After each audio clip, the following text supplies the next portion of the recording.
दोस्तों, ये सारा विवाद जो शुरू होता है वो होता है 3-4 साल पहले, जब सीए और एनआरसी के विरोध में जब धरना प्रदर्शन चल रहा था। तो उसमें एक पत्रकार का, जर्नलिस्ट का नज़र जाता है एक बुज़ुर्ग महिला पर। जो बुज़ुर्ग महिला जो होती है वो उत्तर प्रदेश की रहने वाली होती है, और जिसे टाइम एक मैगज़ीन है जो अमेरिकन मैगज़ीन है उसमें छपने के लिए भेज दिया जाता है। और जब वो छपती है तो उसमें टाइम मैगज़ीन बताता है अपने द्वारा कि सबसे ताकतवर भारतीय बुजुर्ग महिला के रूप में उसे प्रेजेंट किया जाता है। उसके बाद से उसमें उसका मतलब काफ़ी चर्चा होता है। और फिर कुछ दिन के बाद में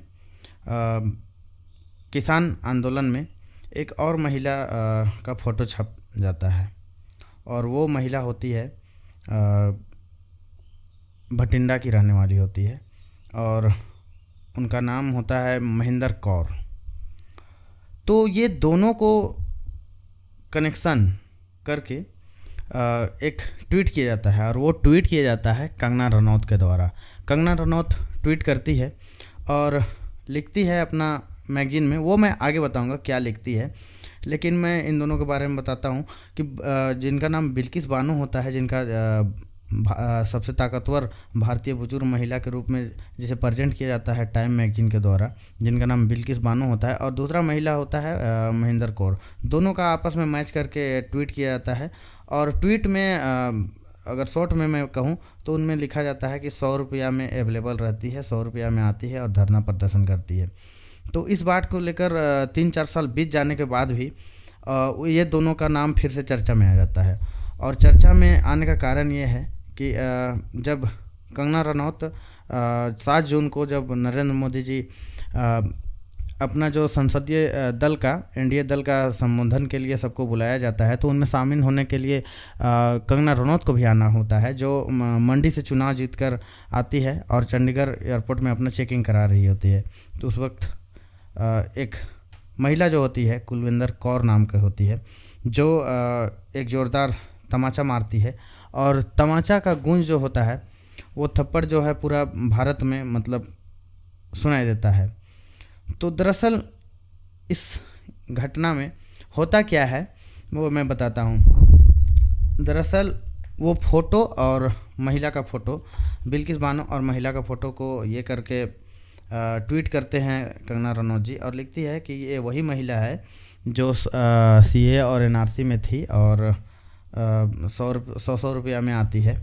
वैसा कहा नहीं था, लेकिन दोनों को मैच करके दिखाया जाता है। और उसमें उसका ट्वीट में खास करके लिखा होता है, वो मैं बताता हूँ। हालांकि इसमें ये जो महिला का जो ट्वीट हुआ था और जो महिला का तस्वीर जो लगाई गई थी, इस पर मानहानि का केस भी दर्ज हुआ था कंगना रनौत पर। और इसके बाद में वो केस पर क्या हुआ वो तो पता नहीं है, लेकिन वो ट्वीट में लिखा हुआ था। ये ट्वीट आप देख सकते हैं किस टाइप से ट्वीट किए थे, आप स्क्रीन में देख सकते हैं। हालांकि ये इंग्लिश में है, लेकिन मैं आपको हिंदी में मैं बताता हूँ। ये थोड़ा हंसिया मजाक करते हुए लिखती है, ये वही दादी है जिसका नाम टाइम मैगज़ीन पर सबसे ताकतवर महिला भारतीय के तौर पर हुआ था, मतलब छापा गया था। पाकिस्तानी पत्रकारों ने शर्मनाक तरीक़ों से भारत के लिए अंतर्राष्ट्रीय पीआर का अपहरण कर लिया है। हमें अंतर्राष्ट्रीय स्तर पर हमारे लिए बोलने के लिए अपने लोगों की आवश्यकता है, ये लिखी थी। इस पर भी विवाद काफ़ी हुआ था और ये ट्वीट को हटा दिया गया था बाद में। और ये थप्पड़ मारने वाली महिला का कहना है कि जब इन्होंने बयान दिया था तो बिना सोचे हुए और बिना तर्क का दिया था, और जब वो बयान दी थी तब उस वक्त मेरी माँ भी उस धरने पर जाया करती थी। दोस्तों, अब रही बात कि ये कुलविंदर कौर जो है वो कौन है। कुलविंदर कौर पंजाब के सुल्तानापुर लोधी के रहने वाली है, और वर्तमान में वह मोहाली में रहती है। उनका परिवार किसान आंदोलन से जुड़ा रहा है, और उनकी माँ भी जाया करती थी। उनकी पोस्टिंग चंडीगढ़ इंटरनेशनल एयरपोर्ट पर थी, जहाँ पे कंगना रनौत को थप्पड़ लगाया गया था। रही बात कि दोस्तों कहीं ना कहीं कंगना रनौत हो या चाहे कोई भी हो, इस टाइप से घटना नहीं होना चाहिए। लेकिन उसमें ये होना चाहिए कि किसी को मेरे बात से किसी को आहत या फिर किसी को ऐसी चोट ना लग जाए जो कि 4 साल तक कोई आदमी भुला ना पाए, और 4 साल बाद ये घटना हो जाता है। तो दोस्तों यही सीख मिलता है कि आप किसी भी चीज़ में अगर सोशल मीडिया में पोस्ट कर रहे हैं या फिर किसी तरह का बयान दे रहे हैं, तो उलूल जुलूल बयान देने से बचे और सोच समझ कर बयान दे। दरअसल उसे अभी सस्पेंड कर लिया गया है, और इसमें बहुत सारे लोग उनका पक्ष भी ले रहे हैं, बहुत सारे लोग उनका विरोध भी कर रहे हैं कि नहीं, जो किया ठीक किया और ये ऐसा नहीं होना चाहिए। लेकिन जो भी हो, ये कहीं कहीं भी इस टाइप से घटना करना सही नहीं है।